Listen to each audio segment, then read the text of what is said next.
les premières œuvres de Maeterlinck étaient remarquables. Et Serre chaude.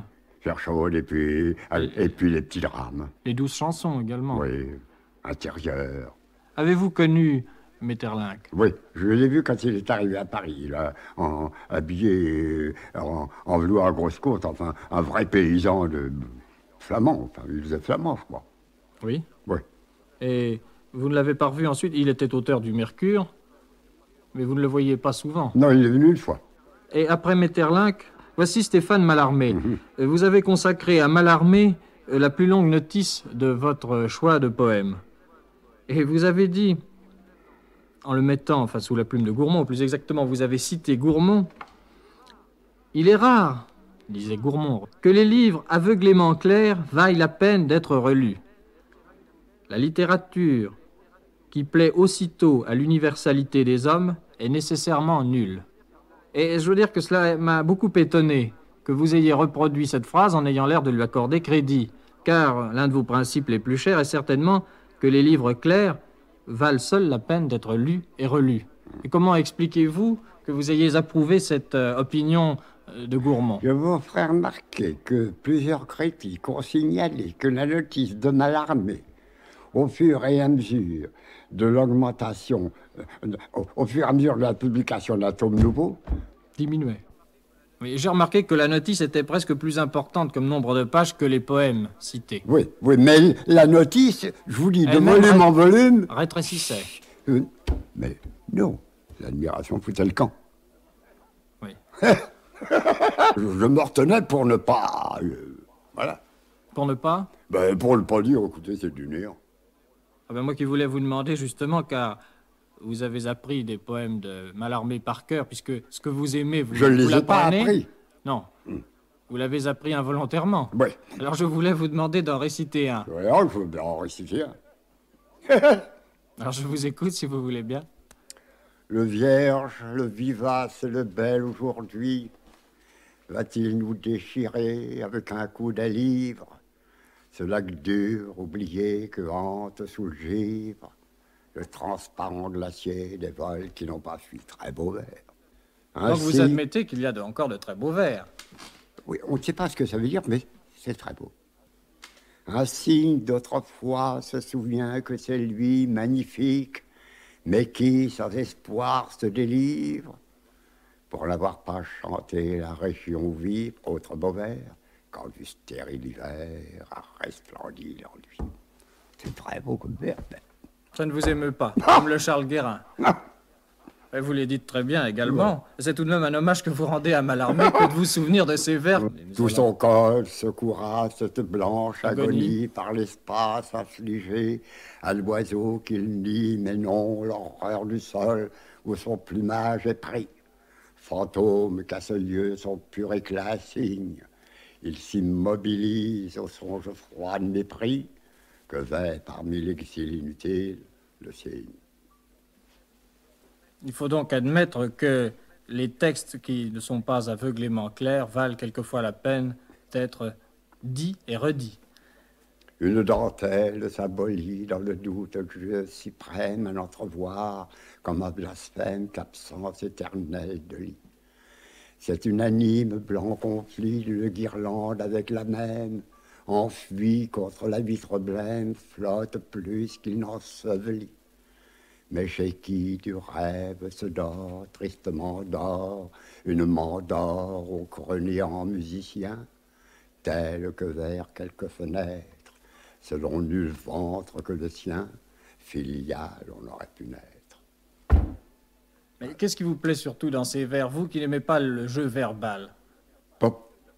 Ça ne me plaît pas, je sais ça par cœur, et puis voilà tout. Oui, voilà. C'est tout de même l'incantation qui vous est restée. Il y a aussi ce fameux sonnet qui s'appelle « Il le fait ton prince fièrement expirer dans la considérable touffe, le cri des gloires qui l'étouffe. » Oui, c'est-à-dire d'une façon très hermétique, quelque chose d'assez léger. Oui, il y a même un poème, je ne sais plus lequel, qui exprime, naturellement, en vocable rare, la satisfaction d'être sur une lunette d'aisance.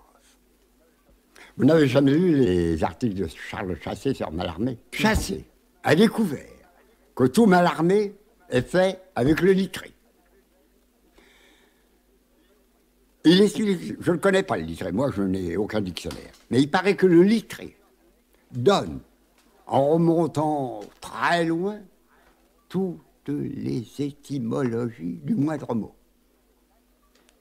Et Chassé a découvert que quand Mallarmé avait un mot, mon Dieu, somme toute, commode, armoire, si vous voulez, il remontait le littré, et alors il trouvait ce terme tout à fait tombé en désuétude et même ignoré, et alors il le sortait. Et Chassé a expliqué ça à beaucoup de gens de l'Académie Mallarmé, par exemple M. Henri Charpentier, poète, que je lui dis, mais c'est vrai seulement, il ne faut pas le dire. Et pourquoi ne pourrait-on pas le dire? Ah, parce que car ça... au fond, si le poète est lui-même un dictionnaire, s'il a accumulé les mots, s'il les retrouve en lui, ou s'il les retrouve ayant perdu la mémoire dans un livre, le résultat est le même. Ah, tout de même, enfin, n'est-ce pas, il y a un trucage. Mais est-ce que ce n'est pas truqué aussi que de retrouver les mots en soi après les avoir appris? Alors moi, je parlais de ça au Mercure. Et je parlais des articles du Chassé qui sont profondément intéressants, n'est-ce pas? Et alors, M. Hartmann me dit, comment, pourquoi pas le dire? Mais nous sommes prêts à publier, ils peuvent nous envoyer les articles. Il en a publié déjà 4-5, et ça doit faire tout un ouvrage complet sur Mallarmé. Mais là, je crois que vous restreignez vraiment trop le talent et l'idéal de Mallarmé. Car en effet, il y a la recherche verbale en lui était très grande. Je rétrécis ce qui fait le poète. Non, mais le résultat, c'est l'incantation. Or, tout à l'heure, vous m'avez dit, ce sont de beaux vers, il n'y a rien à dire, ce sont de beaux vers. Oui, bah alors, dans Heredia aussi, il y a des vers qui sont... Eh bien oui, Heredia, lui aussi... Mais Heredia n'est pas un poète, tout ça, ce sont des fabricants, je vous dis, c'est lui. Mais si la fabrication, finalement, plaît, c'est un résultat qui n'est pas négligeable. Oui, enfin, moi, c'est pas mon avis. Oui, alors il vaut mieux changer de poète, mais nous allons arriver à un fabricant, peut-être au moins bon sens du mot, à Camille Mauclerc. Ah ouais. Et là, ça, c'est l'imitateur complet. Oui, je crois qu'il a imité successivement tous les poètes. Tout, et tous les romanciers. Il n'y a pas un livre de Camille Mauclerc qui ne soit l'imitation d'un homme qui venait de publier un livre à sensation. Paul Adam, Maeterlinck, etc. Voilà. Du reste, j'ai écrit quelque chose un jour sur M. Camille Mauclerc. Je lui dis, il évoque absolument le personnage d'une pièce d'Ibsen qui s'appelle Peer Gynt. Quand je ne sais plus comment s'appelle le fossoyeur qui vient le chercher. Il a un nom spécial, le fossoyeur, n'est-ce pas? Et alors, il dit, on mettra sur sa tombe si j'ai eu personne. C'est tout à fait pour monsieur. Heureusement, vous n'avez pas mis ça dans votre notice. Vous avez simplement dit que son esprit aimait toucher à tout, que successivement il subissait toutes les influences, et vous avez presque eu l'air de dire que c'était une grande qualité que de savoir être accessible ainsi à toutes les beautés des choses. Puis alors, j'avais mis qu'il était d'origine juive, il a protesté. Bah, si c'était faux. Oui. Alors, je dis qu'il montrait un petit peu la marque, enfin, du talent juif. Vous dites, dans notre notice des éditions précédentes, nous avions donné à M. Camille Mauclerc une origine sémitique et dit qu'il montrait comme écrivain tout le génie de sa race. Il nous en a beaucoup voulu. Il paraît que nous nous trompions, que M. Camille Mauclerc n'est pas du tout juif. Une erreur n'est pas une malveillance, et celle-ci est facile à réparer. Et c'est alors que vous démontrez que s'il n'est pas juif, il a toutes les qualités... Non, mais à réparer. Et après et après, c'est un membre de phrase, et le mot génie à enlever, voilà tout. Parce que vous aviez dit qu'il avait le génie juif. Alors, en somme, en lui donnant raison, vous l'avez retiré non seulement la qualité de juif, mais le génie. Voilà. J'avais bien qu'il y avait une réplique. C'était finalement une rosserie. Pierre Quillard, comme Camille Mauclerc, était un poète savant. Il fréquentait les muses helléniques et latines. Étiez-vous attiré par ce genre de poésie? Non. C'était un professeur qui tâtait de toute la poésie. Ah, il n'a jamais été professeur. Ah si, il était professeur dans le Proche-Orient. Et c'est vous-même qui le dites. Oh, mais ça, quand je l'ai connu, c'était fini tout ça. Oui, mais il avait commencé par l'être. Il avait le sens pédagogique en lui, certainement. Je sais qu'il rendait compte des poèmes au Mercure d'une façon enfantine. Voilà. N'est-ce pas? Ses comptes rendus de poète consistaient à dire il aime les soleils couchants, 3 vers sur le soleil couchant. Il aime aussi les voitures qui roulent, 3 vers sur les... C'était au-dessous de tout. Et il a tenu la rubrique poétique pendant... Pas mal de temps, oui. Et qui l'a remplacé ensuite? Duhamel. Et son livre le plus connu, je crois, s'appelle La lyre héroïque et ardente. Et dolente. Et dolente, oui. Ouais. Ce sont deux adjectifs qui, en eux-mêmes, expriment un genre de poésie que vous ne devez pas aimer. Et voici maintenant un poète dont je puis à coup sûr avancer que vous l'aimiez, c'est Henri de Régnier. Oui. D'ailleurs, vous dites dans votre notice, le premier et le plus célèbre de tous les poètes d'aujourd'hui, Henri de Régnier. Oui, ça, c'est une phrase pour une notice. Oui, mais vous la sentiez tout de même. Oui. Mais je trouve qu'il y a quand même, il est bien oublié, mais je trouve qu'il y a de fort beaux poèmes dans Régnier. Voilà. Et qu'est-ce que vous appréciez spécialement dans sa poésie? Était-ce le raffinement de la pensée ou au contraire la ligne Non, la mélodique? sensibilité, la mélancolie. Il y a des pièces sur lui qui sont remarquables ce jour-là. Il y a aussi des pièces qu'on peut appeler des pièces conjugales. Oui, mais est-ce que vous n'aimiez pas aussi en lui ce sens, pourrait-on dire, distingué de la nature et un peu antique? C'était toujours très orné, certainement. Mais les poèmes de la fin étaient vraiment pleins d'humanité. Enfin, Mais je crois c'était lui. Je crois qu'en Régnier, vous n'aimiez pas que le poète, il y avait aussi le romancier. Ah oui, il y a des romans, moi, je trouve qu'il y a des romans charmants. La double maîtresse est une merveille. Une merveille. Et les rencontres de Monsieur de Bréau devaient aussi vous oui, plaire. l'escapade. Par toute cette évasion vers un passé que vous aimiez. Ouais. Il avait le goût du 18e comme vous. Oui, les pastiches. Et les pastiches un peu Non, mais dans le goût, style. l'esprit du 18e, Oui, cet esprit du que... libertinage. Oui. Oui. Et vous êtes vous aussi, Les à votre rencontres de manière, un libertin.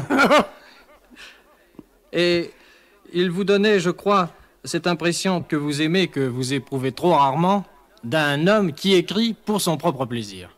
Oui, certainement. Ces Et puis romans- désintéressé. Désintéressé. Oui. Enfin, l'argent ne l'intéressait pas. Oui. c'était- Ainsi, je me rappelle un fait, je ne sais plus pour quel roman. Il devait le donner à la Revue des Deux Mondes, où il était très bien, il était de l'Académie française comme Doumic, n'est-ce pas?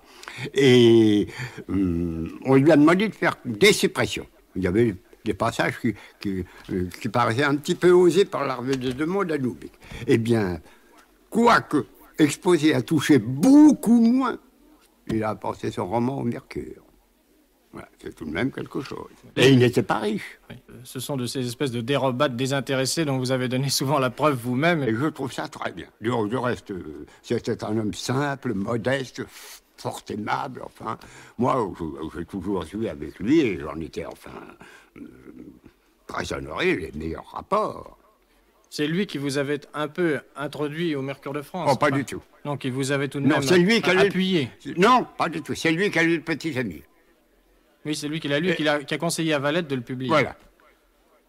C'est pour ça que je crois que le livre lui est dédié, oui.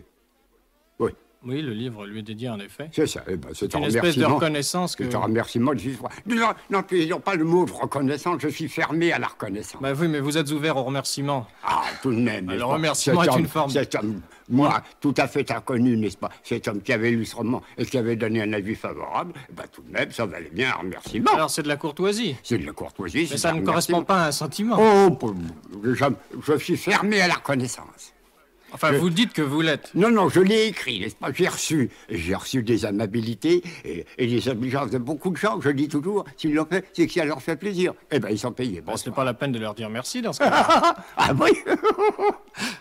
Enfin, vous dites qu'avec Henri de Régnier, on est loin des phraseurs. Et que cela fait du bien, que cela donne de l'air et que cela est gai. Oui. Vous n'avez pas changé à cet Oh, égard. enfin, je vous dis que c'est une notice pour les poètes d'aujourd'hui. Oui. En tout cas, le poète suivant dont vous parlez ne devait certainement pas satisfaire votre besoin de gaieté et d'air. C'était Georges Rodin-Bach. Oui, ça, oui. Vous en avez parlé avec sympathie, mais enfin, j'ai l'impression Ouais. que c'était plus de l'estime qu'un penchant. Oui.